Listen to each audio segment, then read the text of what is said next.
अब क्या लोगों को अपने भगवान के सामने दीप जलाने के लिए किसी से पूछना पड़ेगा? क्या अब अपने ही देवता को दीप लगाने से पहले सोचना पड़ेगा? तिरुपरनकुंद्रम में जो कुछ हुआ उसने पूरे तमिलनाडु और देश को एक गहरे सवाल में खड़ा करके रख दिया है। ये सिर्फ एक दीपक की कहानी नहीं है, ये एक पुरानी परंपरा, एक पवित्र धर्म स्थल और एक पूरे समुदाय के अधिकारों की कहानी है। आज हम इस पूरे मुद्दे को सीधी, साफ और इजी लैंग्वेज में समझेंगे। थिरुपरनकुंद्रम लॉर्ड मुरुगन के 6 पवित्र एबेंडेंस यानी अरुपदाई विदु में से एक माना गया है। यहाँ का दीपाथून या दीप स्तंभ एक बहुत पुरानी परंपरा का हिस्सा है। सालों पहले यहाँ कार्तिकेय दीपम जलाया जाता था। भक्तों के लिए ये दीप एक श्रद्धा का प्रतीक है, एक ऐसी रोशनी जो उनके देवता से उन्हें जोड़ती है। पर कई सालों से ये परंपरा रुक गई थी।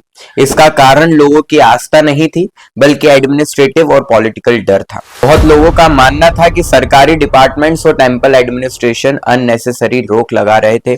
इसके पीछे कोई सामाजिक या कानूनी वजह नहीं थी। इस लंबे रुकावट के बाद मद्रास हाईकोर्ट के मदुराई बेंच ने एक महत्वपूर्ण फैसला दिया। जज श्री जी.आर. स्वामीनाथन ने कहा कि दीपाथून पर दीपम जलाना पूरी तरह से लीगल है।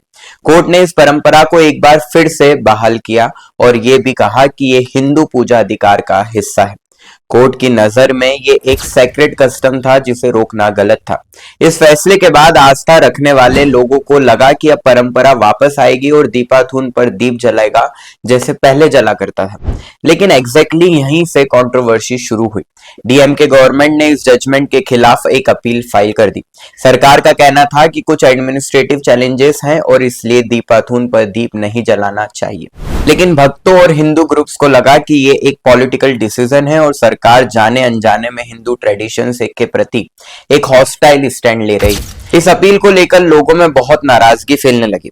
जब डिवोटीज ने कंटेम्प्ट पिटीशन फाइल की तो कोर्ट ने दोबारा एक बिल्कुल क्लियर ऑर्डर दिया। जज ने कहा कि दीपम शाम 6 बजे जलना ही चाहिए और वो भी वहीं पर, दीपाथून पर। ये एक डायरेक्ट ऑर्डर था जिसे फॉलो करना जरूरी था। कोर्ट ने यह भी कहा कि अगर कोई रोकेगा तो वो कंटेम्प्ट ऑफ कोर्ट माना जाएगा। ऐसा लगा कि अब सब कुछ नॉर्मल हो जाएगा और परंपरा पूरी इज्जत के साथ वापस शुरू होगी। लेकिन ग्राउंड पर कुछ और ही हुआ। एडमिनिस्ट्रेशन ने दीप तो जला दिया पर दीपाथून पर नहीं। वो दीप विनायनगर टेम्पल के पास जला दिया गया जो कि कोर्ट के ऑर्डर के अगेंस्ट था। जब डिवोटीज ने असली स्थान की तरफ बढ़ने की कोशिश की तो पुलिस ने उन्हें रोक दिया। बैरिकेड्स लगा दिए गए, पुश और पुल हुआ और फाइनली सेक्शन 144 लगा दी गई। यानी एक सिंपल रिचुअल को लॉ एंड ऑर्डर सिचुएशन बना दिया गया। कोर्ट ने एक और ऑर्डर दिया था कि 10 पिटिशनर्स को 50 सीआईएसएफ पर्सोनल के साथ दीपाथून पर दीप जलाने दिया जाएगा। पर जब ये ग्रुप आगे बढ़ा तो पुलिस ने उन्हें भी रोक दिया। पुलिस का कहना था कि एचआरसी डिपार्टमेंट से अप्रूवल चाहिए जो अगले दिन मिलेगा।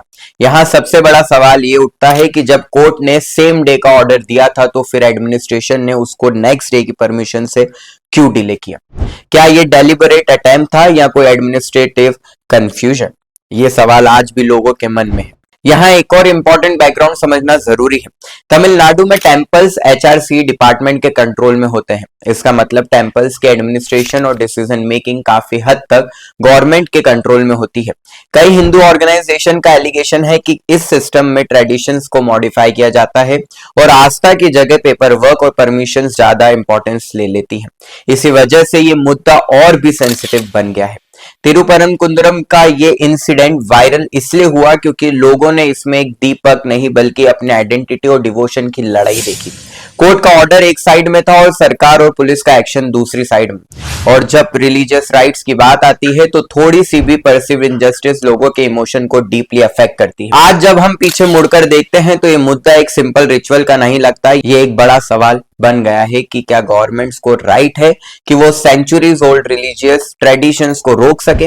और जब जुडिशरी एक क्लियर परमिशन दे देती है तो क्या एडमिनिस्ट्रेशन को उससे ज्यादा ताकत मिल जाती है कि वो उससे इग्नोर कर सके? तिरुपरनकुंद्रम की कहानी हमें ये याद दिलाती है कि आस्था को जितना दबाया जाता है वो उतनी ही मजबूत होकर ऊपर आती है। दीपाथून का दीप एक परंपरा है, एक विरासत है, एक रोशनी है जो लोगों को उनके भगवान से जोड़ती है।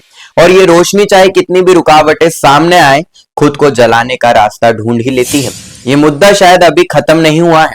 कोर्ट के ऑर्डर्स और ग्राउंड के एक्शंस के बीच जो कॉन्ट्रडिक्शंस हैं वो आगे भी लीगल और सोशल डिस्कशंस को जन्म देगा। लेकिन एक बात आज भी क्लियर बिल्कुल हो जाती है कि तिरुपुरन कुंदरम की ये परंपरा सिर्फ एक दीपक नहीं, ये लोगों की आस्था, उनकी परंपरा और उनकी पहचान का प्रतीक है और इस रोशनी को बुझाया नहीं जा सकता।